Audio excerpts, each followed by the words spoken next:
Buenos días a todas y a todos, esperando se encuentren muy bien y que no tengan tantas actividades en este periodo de trabajo autónomo en línea. Eh, Quisiera comentar algunas cosas de lo que han ustedes estado realizando con sus tareas. Lo que quiero ahorita indicar es, digamos, articular todo lo que han hecho y darle una cohesión. Bueno, lo que estamos viendo en esta tercera y cuarta unidad del programa, que por desgracia no pudimos hacerlo en clase de manera presencial, lo estamos haciendo de manera virtual, es toda la historia económica de México durante el siglo XX y una parte del XXI.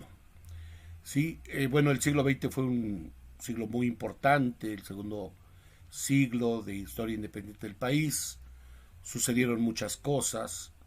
Eh, Al inicio del siglo, México se conmocionó con la Revolución Mexicana, que trajo una gran destrucción y un gran número de muertes, pero trajo consigo también grandes transformaciones en los terrenos económico, político, cultural y social.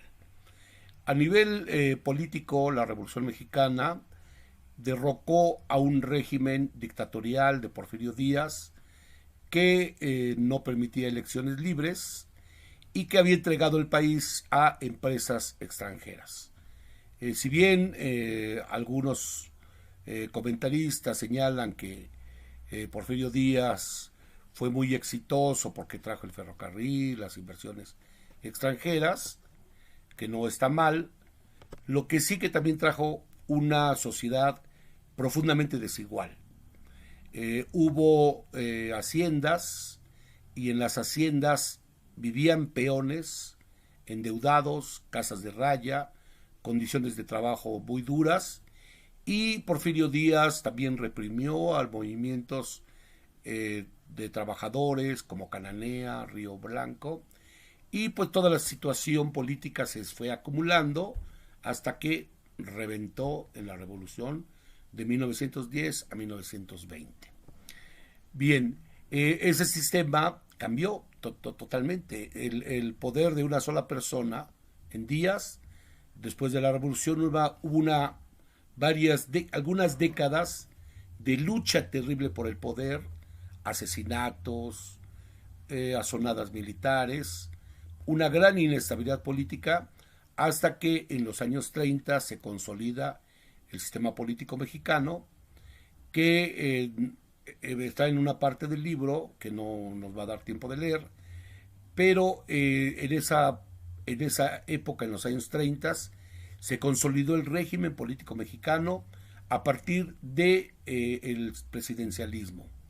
Ya el poder presidencial no iba a ser durante muchos años de manera permanente, como en el caso de Porfirio Díaz, pero iban a ser cada 4 años y después cada 6 años se iba a cambiar presidente, y este presidente iba a tener el mismo poder que tuvo don Porfirio Díaz, un poder casi total, y ese se llama un fenómeno presidencialista. Y ese gran poder que tiene el presidente, porque de alguna manera se subordinaba al poder legislativo y al poder judicial, no había un equilibrio de poderes, sino que el poder ejecutivo estaba por encima de los otros poderes, y en ese contexto el régimen político mexicano se consolidó ahora en sufragio efectivo, no reelección, pero sin embargo en un presidencialismo fuerte y además en un solo partido. Primeramente fue el Partido Nacional Revolucionario, PRM, fundado en 1929, luego el PNR, Partido de la Revolución Mexicana, y finalmente el Partido Revolución Institucional, que gobernó a México de 1946 hasta el año 2000 exactamente. 54 años duró este régimen político de un partido único. Otro elemento también que permitió ese gran poder de un solo partido fue el llamado corporativismo, en el cual tanto las organizaciones sindicales como las organizaciones campesinas y las organizaciones populares estaban aglutinadas en torno al partido único. De manera que los sindicatos, muy fuertes, pero estaban también subordinados al gobierno. Había un sindicalismo oficial muy fuerte, pero que eran incondicionales al gobierno. Y desde luego, ese gran poder que tuvieron los sindicatos era para sus dirigentes, no necesariamente se reflejaba en los trabajadores, cuyas condiciones de vida no mejoraron demasiado, no ganaban muy poco, si había una resistencia, huelgas, etcétera, eran de inmediato sofocadas y el régimen estaba. Bueno, aparte de esto, desde luego que hay poderes fácticos, así se llama, que aunque no están dentro del sistema político, tienen un gran poder. Uno de ellos son los empresarios. Los empresarios que, aunque no son parte del poder ejecutivo, no están junto al presidente, sí tienen un gran poder de decisión en los presidentes, las cámaras patronales, las cámaras empresariales. Y otro gran poder fáctico también es la iglesia. La iglesia, que en el siglo XIX estaba del lado conservador, estuvo contra Juárez, con los conservadores, y a partir de la ley de reforma, Juárez lo que hace es una separación iglesia-estado, mientras en otros países latinoamericanos la iglesia y el gobierno están muy fusionados. Hay países como Argentina, Chile, donde los presidentes, Estados Unidos, donde los presidentes juran ante Dios y ante la Biblia. En México se dio esa separación iglesia-estado. Incluso hubo una guerra cristera en los años 20, 30, que llevó a un enfrentamiento entre iglesia y Estado, con la victoria o el triunfo del gobierno. Pero la iglesia siempre ha tenido también un gran poder, y es otro poder que está ahí presente. Otro también son los medios de comunicación, en fin. Entonces hay poderes legales y poderes fácticos que son muy importantes. Y entonces todos esos poderes se juntan y conforman lo que fue el sistema político mexicano que gobernó este país durante muchos años. Estaba también el sistema de partidos, que aunque era un partido único, el PRI, también había otros partidos. Y digamos, si somos así muy simplistas, hay un sector de derecha, bueno, derecha para este lado, izquierda también. Los sectores de derecha están muy vinculados a los poderes económicos dominantes, los empresarios, la iglesia, los sectores conservadores. En tanto que la izquierda está del lado de los trabajadores, del lado de los campesinos, de los pobres. Y entonces siempre hubo tendencias de izquierda y tendencias de derecha. ¿Qué era el PRI? Era un partido muy pragmático, porque tanto estaba con la derecha en los hechos, era de derecha, pero también había algunas cosas de izquierda que él retomaba. Estaba a favor de los trabajadores, defendía la educación pública, gratuita, etcétera, la cultura nacionalista, la defensa de los valores, que le daban algún toque de izquierda. Entonces, era, digamos, se adaptaba al momento tal como fuera viniendo. Pero finalmente se dominaba la fracción de derecha. Bueno, y entonces, en torno a estas tendencias, digamos así, muy simplistas, en torno a la derecha se crearon partidos políticos. Estamos hablando de los años 30, 40. Del lado de la derecha hubo un movimiento sinarquista que provino de los cristeros, que estaban muy enojados porque el gobierno había derrocado a la iglesia. Entonces ellos eran muy conservadores, muy religiosos, y formaron un partido y tuvieron mucha fuerza en donde fue la guerra cristera, el movimiento sinarquista mexicano. Y también hubo otro partido de derecha que fue, así se ha llamado siempre, el Partido Acción Nacional, fundado en 1939, justo al finalizar el gobierno del general Lázaro Cárdenas del Río. Su doctrina del PAN siempre ha sido muy conservadora y estaba en contra de las conquistas sociales de la Revolución Mexicana. Por ejemplo, el derecho a las huelgas, por ejemplo, la educación gratuita y obviamente también la cuestión religiosa. Bueno, ahora del lado de la izquierda, ¿qué sucedía? También hubo partidos de izquierda y uno de ellos, el más antiguo, fue el Partido Comunista Mexicano, fundado en 1919, gracias a la influencia que tuvo la Revolución Rusa, no solamente en México, sino en todo el mundo. Se fundó el Partido Comunista Mexicano y se vinculó a los sindicatos, a los obreros, a los campesinos pobres, y tuvo una gran influencia en México. Sin embargo, el gobierno siempre atacó al Partido Comunista Mexicano. Le permitió participar en las elecciones algún tiempo y después lo prohibió. Durante muchos años el Partido Comunista Mexicano estuvo prohibido o proscrito. No estaba. Pero los comunistas vivían, trabajaban y actuaban abiertamente, desde luego ponían sus carteles y todo eso, pero no estaban reconocidos. Y no era una gran fuerza. El que sí era una gran fuerza fue el Partido Revolucionario Institucional. Y entonces durante toda esta época los otros partidos eran simplemente partidos testimoniales, porque el PRI ganaba todas las elecciones, desde la presidenta municipal del pueblito más apartado de México hasta las gobernaturas, las ciudades más importantes y desde luego la presidencia de la República, diputados y senadores. Tenía todo el poder, la Cámara de Diputados, la Cámara de Senadores, la presidencia, todo. Y entonces era un gobierno de partido único. Realmente hasta los años 80 se pensaba en México que el PRI iba a ser eterno. Incluso hay un libro que fue muy famoso en los años 80 y se llamó El día en que perdió el PRI. Y era así como, órale, ¿cuándo va a perder el PRI? Pues quién sabe. Bueno, y entonces así fue el sistema político mexicano y este partido fue el que tuvo en sus espaldas la tarea de echar adelante la industrialización. Ahora pasemos a lo económico, de lo cual ustedes ya han hecho algunas lecturas. Aquí me extendí un poquito porque no leyeron esa parte. Bueno, ¿qué sucedió?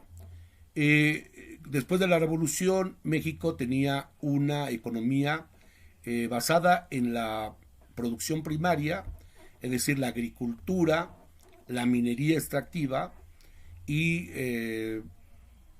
petróleo y algunas industrias extractivas. La industria de transformación, la industria como tal, las fábricas, eran muy escasas en México. La población era mayoritariamente campesina y los servicios eran algunos, muy pequeños.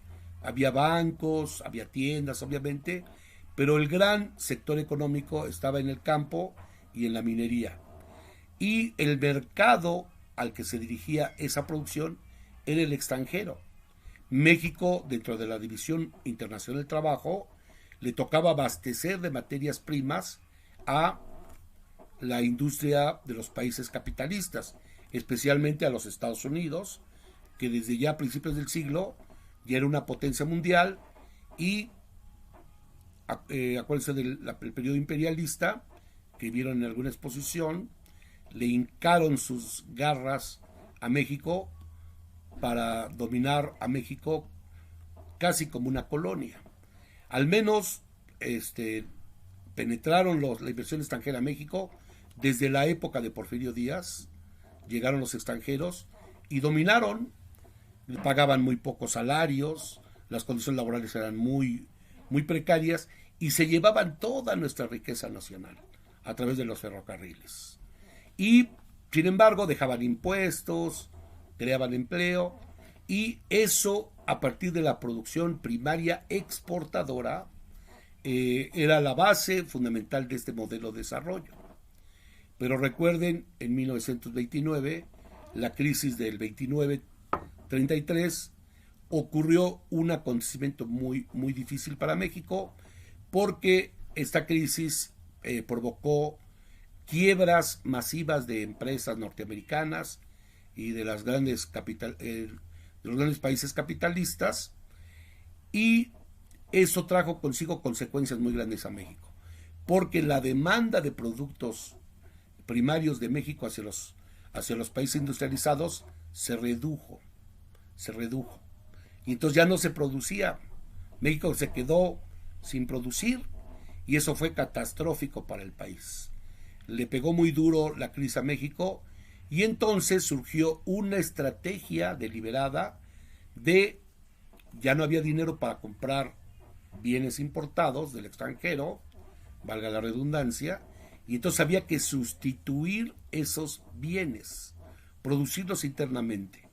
Y entonces a ese modelo se le llamó modelo de industrialización por sustitución de importaciones. Entonces empezó a darse ese modelo desde los años 30 y entonces poco a poco empezó a desarrollarse la industria nacional.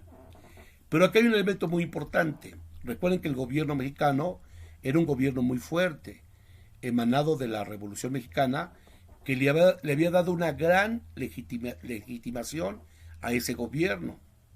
Y los empresarios y los otros poderes fácticos no eran tan fuertes como el Estado mexicano. Y entonces el Estado mexicano dirigió ese proceso de industrialización, de tal manera que volcó todos los impuestos, todos los recursos en industrializar al país. Y México utilizó una política que después va a ser muy criticada y va a ser la política proteccionista.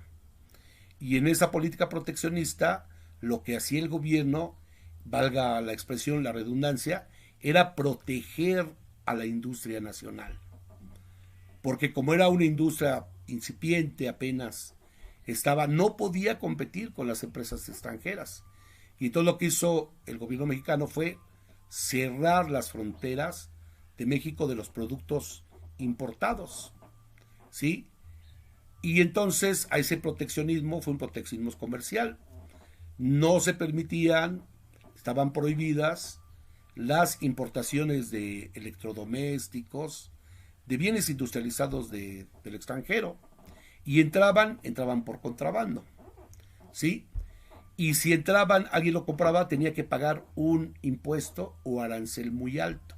O permisos de importación, iban a la aduana, solicitaban un permiso, pagaban una forma, y ya que le daban permiso, hacían el pedido a la empresa norteamericana y ¡pum!, llegaban. Era un trámite muy pesado.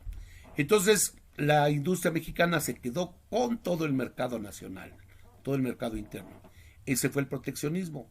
Esa medida fue, digamos, positiva durante un tiempo, porque permitió que la industria nacional se desarrollara y que tuviéramos grandes volúmenes de producción.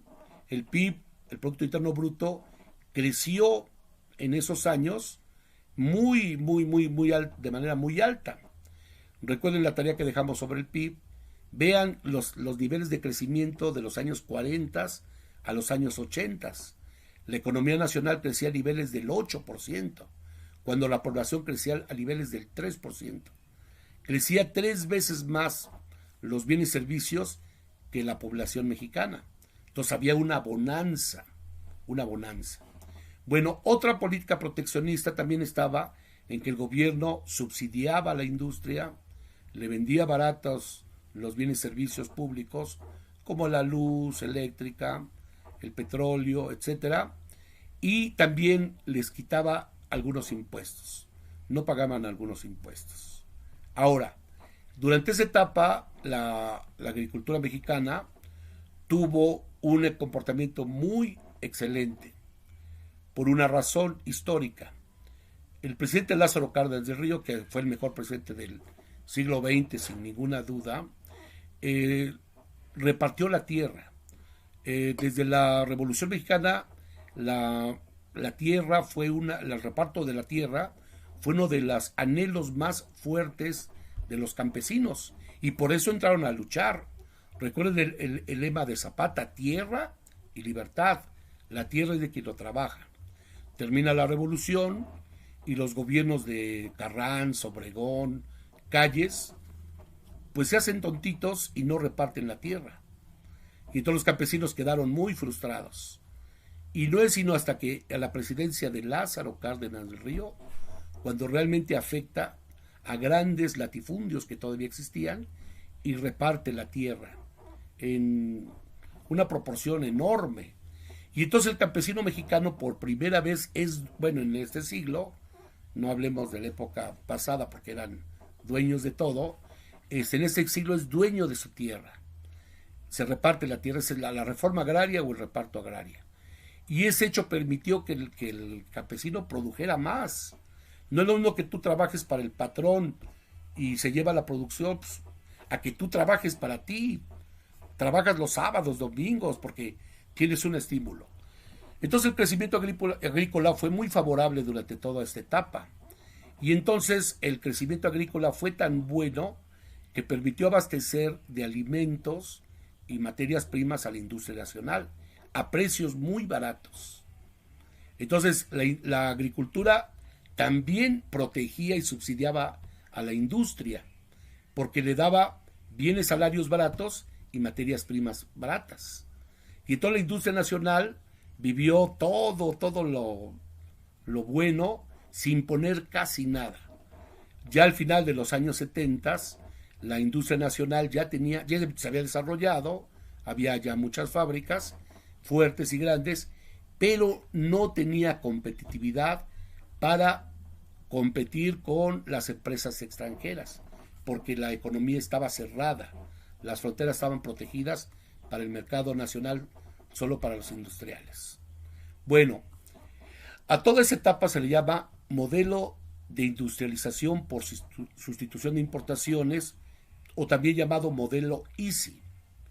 ¿Qué sucedió? Ese modelo Easy surgió aproximadamente de 1940 hasta 1982 y existieron 3 etapas en el modelo Easy. La primera etapa fue de 1940 a 1955, donde hubo un gran crecimiento económico, niveles del 8%, pero hubo inflación. Había mucha inflación a niveles del 30%. Recuerden cuando vimos el tema de la inflación, decíamos que hay algunos tipos de inflación y está la inflación galopante. Entonces cuando ya la inflación empieza a crecer más del 30%, ya es una inflación muy, muy peligrosa, por las consecuencias que también dijimos. Se deteriora el poder adquisitivo, hay incertidumbre, y entonces no se pudo contener la inflación en ese periodo, si bien hubo un gran crecimiento económico. Pero la segunda etapa, de 1955 a 1970, fue un periodo de crecimiento económico sin inflación. Se le llamó también el desarrollo estabilizador, porque se mantuvo estable tanto el tipo de cambio, que es la proporción en la que se cambia el peso y el dólar, como la tasa de inflación. Entonces, recuerden la tarea que les dejé el inicio de esta contingencia, que habla de tipo de cambio e inflación, y vean cómo se fue devaluando nuestro peso en los años 40, 50, hasta 1954. Y había devaluaciones cada 3, 4 años. Hasta que en 1954 se fijó en 12.50. Se devaluó exageradamente. Se debió haber devaluado, póngale, en un nivel de 9, 10 pesos. Pero lo devaluaron lo más que pudieron para mantener subvaluado el peso mexicano y de esta manera hacer más caras las importaciones y estabilizar la balanza de pagos y estabilizar el comercio internacional. Y toda esa etapa permitió también la estabilidad de precios porque se combinó con la política monetaria de restricción al circulante y de restricción a la demanda, vía gasto público, obra social, etcétera. Y entonces el gobierno cuidó bien las finanzas públicas y gastó poco, no se endeudó. Entonces todo ese crecimiento fue muy estable. Por eso le llamó desarrollo estabilizador. Y es la segunda etapa del modelo Easy. Bueno, pero a partir de los años 70 a 1982, en el mundo sucedieron cosas que también afectaron la economía nacional. Y una de ellas fue que en 1971 el presidente de Estados Unidos, que se llamaba Richard M. Nixon, devaluó el peso devaluó el dólar estadounidense con respecto a las monedas europeas de ese entonces. Ahora son euros, pero en ese entonces había franco francés, había marco alemán, lira italiana, la libra esterlina sigue siendo libra esterlina, y así. Y ahí terminó se llamó el acuerdo de Bretton Woods, porque después de la Segunda Guerra Mundial, que por cierto la Segunda Guerra Mundial no afectó al continente americano, ninguna batalla de la Segunda Guerra Mundial se libró en América, en Estados Unidos, y qué bueno que menos en México. Toda se libró en Europa, que quedó destruida, y en la Unión Soviética, que fue de los países vencedores de la guerra, y Japón, que fue de los países derrotados. Recuerden que los Estados Unidos arrojaron la bomba de Hiroshima y Nagasaki y mataron 400,000 personas. Uno de los crímenes más grandes de la historia de la humanidad. Tan feos como los de Hitler en los hornos crematorios, fue la bomba atómica. Fue terrible. Y aquí no pasó nada en América. Y México, había un gran pánico, ¿no? Alguna vez revisé los periódicos de la época y sí había un gran temor de que a ver cuándo llegaba Hitler y los japoneses contra Estados Unidos y de paso contra México, pero no pasó nada. Sí nos benefició porque en México, la industria mexicana abasteció a la industria estadounidense. Y entonces hubo una gran demanda tanto de materias primas mexicanas como de bienes industrializados, como telas, como zapatos, para las tropas estadounidenses. Y entonces México tuvo una gran bonanza en los años 40 y 50 gracias a la Segunda Guerra Mundial. Digamos, no gracias porque son situaciones muy terribles. Y entonces nuestro país en ese momento le permitió un ascenso económico. Y no solamente en México después de la Segunda Guerra Mundial, hubo un crecimiento impresionante. En todos los países hubo un gran crecimiento importante. Se le llamaron los años dorados del capitalismo. Bueno, esa bonanza que duró de la Segunda Guerra Mundial duró 25 años. En 1971, y lo de Bretton Woods, después de la Segunda Guerra Mundial, se reunieron las potencias económicas para ver qué iban a hacer con el sistema monetario internacional. Y entre otras cosas, antes todas las importaciones, acuérdense que las divisas son la proporción en la que se cambia una moneda por otra, y entonces tenemos comercio con todos los países y hay casas de cambio en todos los países. En ese entonces se fijaban en dólares, en oro. Se fijaban en oro. Y entonces se decía cuánto proporción de oro tenía una moneda. Pero después de la Segunda Guerra Mundial, Estados Unidos, como era uno de los países vencedores de la Segunda Guerra Mundial, y quedó bajo su hegemonía de Estados Unidos todo el mundo capitalista, desde Europa hasta América.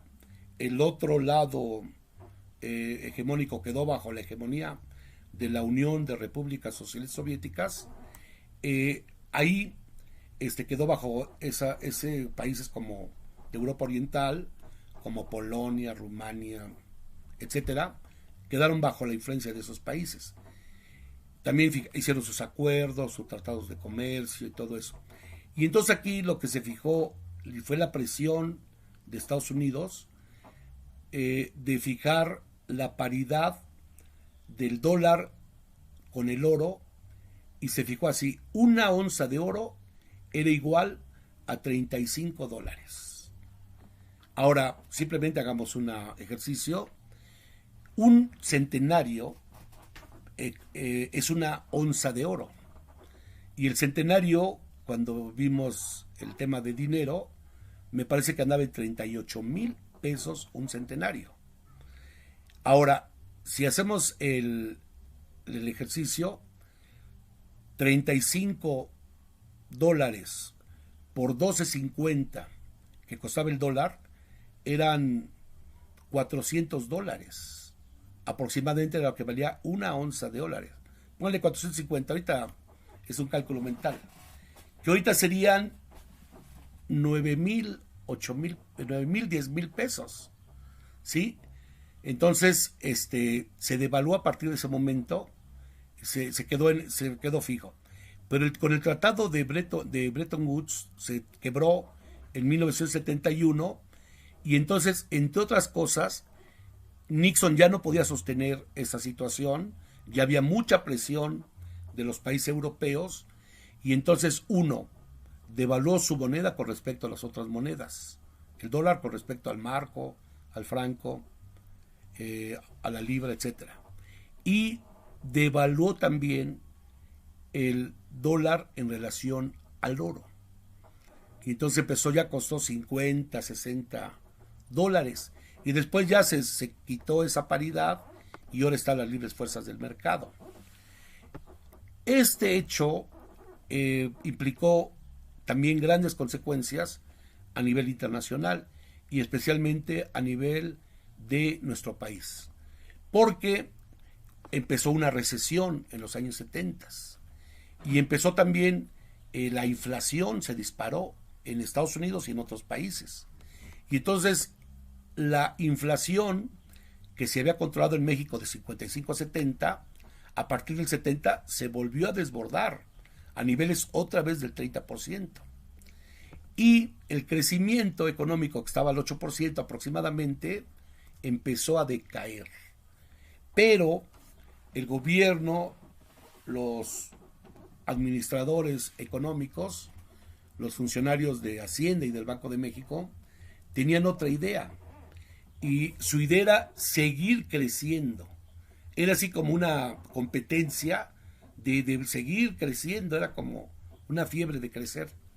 Y entonces, ¿qué hizo el gobierno?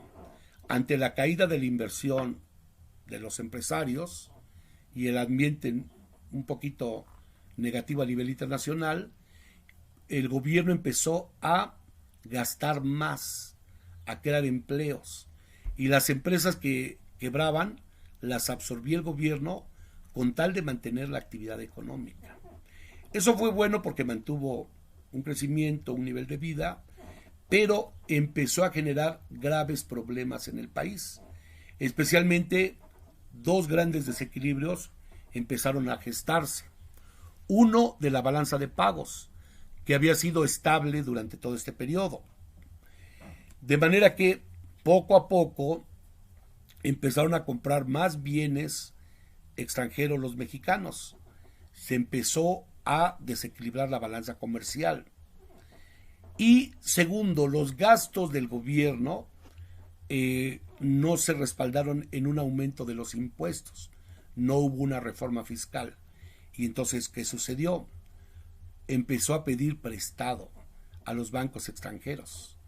Y la deuda de México creció de aproximadamente 4,000 millones de dólares, que eran en 1970, se disparó a 20,000 millones de dólares cuando termina el sexenio de Luis Echeverría en 1976.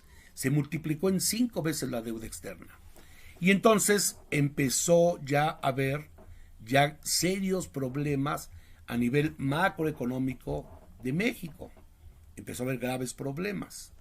Y entonces no quedó otra más que empezar a hacerse la situación más y más difícil, y empezó ya la crisis económica de México. Y en 1976 se devalúa la moneda de México.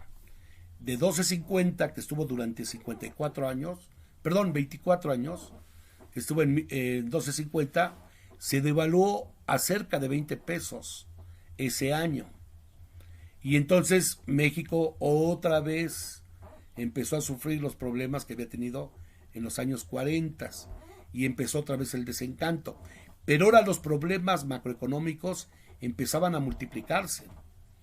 Bueno, ¿qué sucedió? Después de eso sucedió que México descubrió, Petróleos Mexicanos, un importantísimo yacimiento en Campeche de petróleo. El pozo de Cantarell, un pozo riquísimo, con miles de millones de reservas de petróleo. Y entonces Luis Echeverría lo tenía muy guardado para en su momento explotar el petróleo y que no lo esperan los Estados Unidos, pero los servicios de inteligencia de Estados Unidos supieron de ese pozo, y en 1975 el New York Times publicó: México descubre un gran yacimiento petrolífico, y entonces México tuvo que reconocer y empezó ya una gran expansión petrolera que benefició al país. Pero ya le correspondió al sexenio de José López Portillo, que gobernó México de 76 a 82. Y entonces la presencia de ese petróleo le permitió a México tener nuevamente grandes reservas de dinero. Ese petróleo se vendía y llegaban dólares. Y la situación del país volvió a restablecerse.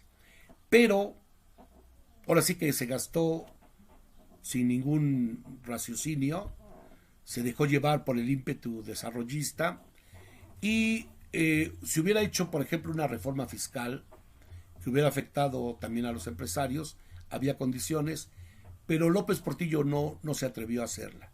Y los empresarios, que es un poder fáctico que al principio no eran tan fuertes, ya para los años 70 era un sector económico muy fuerte, con mucho poder económico y político, y se opusieron a la reforma fiscal. Y entonces, a pesar de los grandes ingresos petroleros, José López Portillo no aplicó una política de austeridad, de gastar en proporción a lo que recibíamos, que además era mucho ingreso petrolero. Él siguió gastando ahora, pero más a lo grande, y endeudando al país. Y entonces la deuda externa fue creciendo, y hay que pagar intereses por la deuda. Y entonces la deuda externa se va multiplicando por sí sola.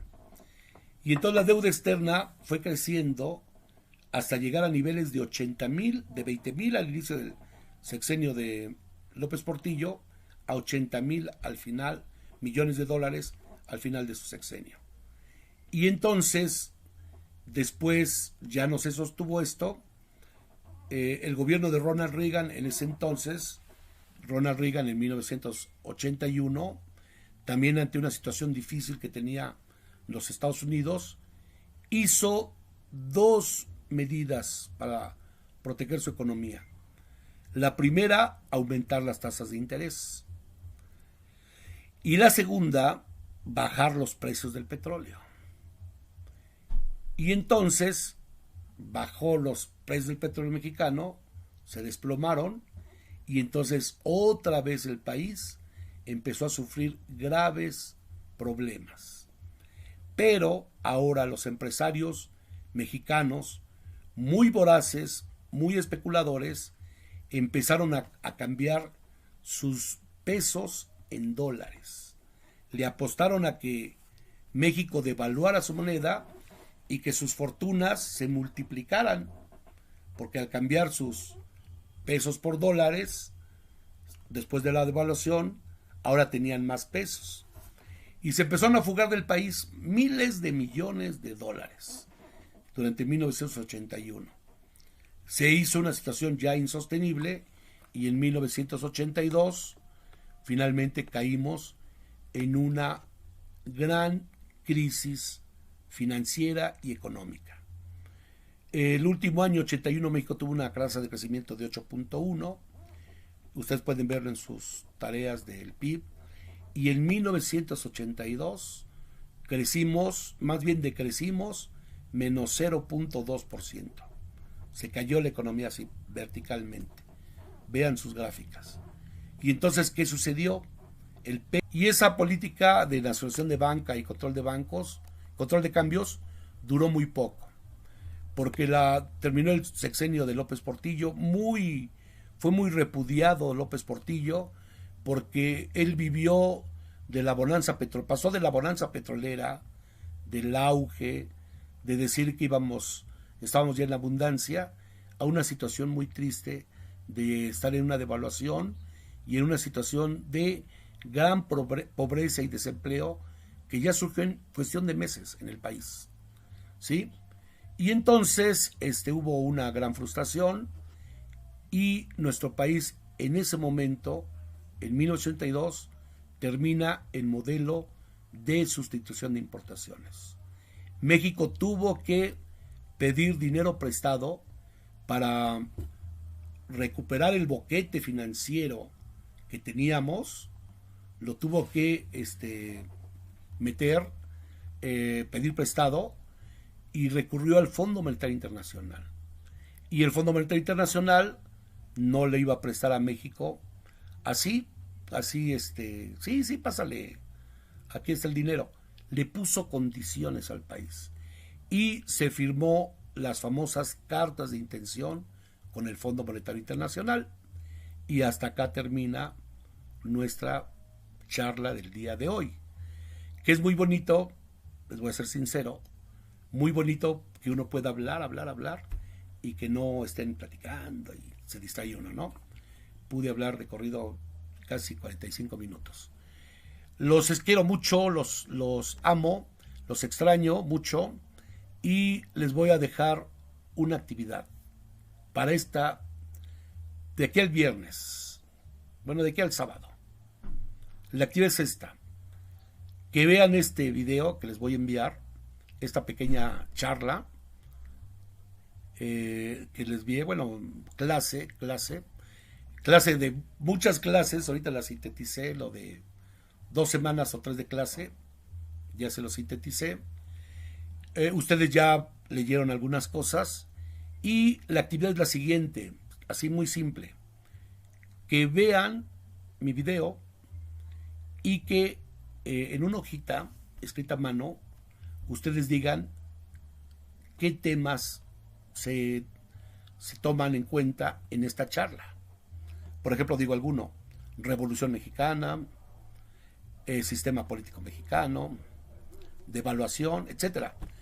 Que me llenen una plana con todas las cosas que vimos fácil unas 100 pequeños temas, y me escriban al menos unas 25 de lo que vimos, de principio a fin, que se vea, o sea, que yo pueda tener la seguridad de que ustedes vieron este video. Eso es para este fin de semana. Es personal, cada quien sube esa actividad y de esa manera yo garantizo que ustedes vieron este pequeño video y esta pequeña charla. También otra sería que hagan una reseña, pero quizás se lleven más hojas. Entonces pongan los temas puntuales: se abordaron estos temas y estos temas, y hasta si pueden irlos ubicando en los textos que han visto, mejor. La segunda actividad sería para la próxima semana, y ahí sí les voy a pedir a todos ustedes que se integren en los equipos que han estado trabajando desde el inicio de este curso y cada equipo elabore una gran línea de tiempo.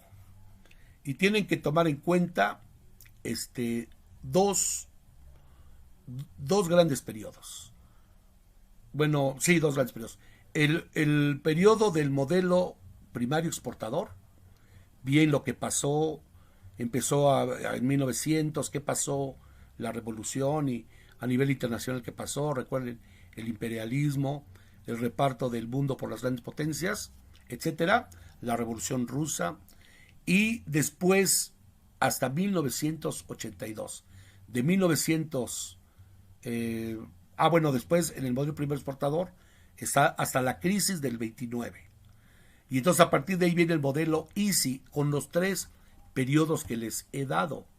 El primero es crecimiento con inflación, segundo crecimiento sin inflación o desarrollo estabilizador, y el tercero es crisis o quiebre del modelo Easy. ¿Sí? Está en el libro, esos temas, incluso el desarrollo estabilizador y la crisis, se los dejé de tarea. Entonces que hagan esa línea de tiempo, de preferencia cada 2 o 3 años. Y en la parte de arriba pueden poner qué pasó en México, o como quieran al revés, y en la parte de abajo el contexto internacional. La Segunda Guerra Mundial, la Guerra de Corea, la Bretton Woods, el asesinato de John F. Kennedy, etcétera. Todo lo que pasó, la Guerra de Vietnam, etcétera, hasta 1982. Y por otro lado lo que pasa en México, qué presidente hubo, qué sucedió y la situación económica. Por equipos. ¿Sí? Y la fecha de entrega de esa segunda actividad sería para la próxima semana, para el día viernes, ¿no? De la próxima semana. ¿Sí? Entonces ya no mando ninguna instrucción, simplemente voy a subir este video como un recurso didáctico. Me da mucho gusto comunicarme con ustedes y lo más bonito que no me interrumpen. Los extraño y los quiero mucho, pero vean qué bonito se puede trabajar así. Y nada más, ¿no? Y también eso no va a ser reflejo de la actividad, sino va a ser otra tarea, una tercera, que en lo individual, sería para la tercera tarea, la tercera actividad, en lo individual desarrollen 2 temas cada uno. El primer tema es las cartas, ¿qué son las cartas de intención con el Fondo Monetario Internacional? Eso léanlo por su cuenta. Supongo que está en el libro también. Y segundo tema, ¿qué se entiende por consenso de Washington? ¿Qué es el consenso de Washington? Son 10 puntos que se proponen en el consenso de Washington y entonces en su tarea debe ser también en individual, sería la tercera actividad, para finales de la próxima semana. Entonces en esa tercera actividad va a ser a mano, ¿sí? Bueno, cualquier duda, están sus jefes de grupo, ya tienen mi teléfono muchos de ustedes, y pues que la pasen muy bonito, cuiden mucho a sus papás, a sus abuelitos, cuídense mucho, aprovechen su tiempo y espero vernos muy pronto. Los quiero mucho.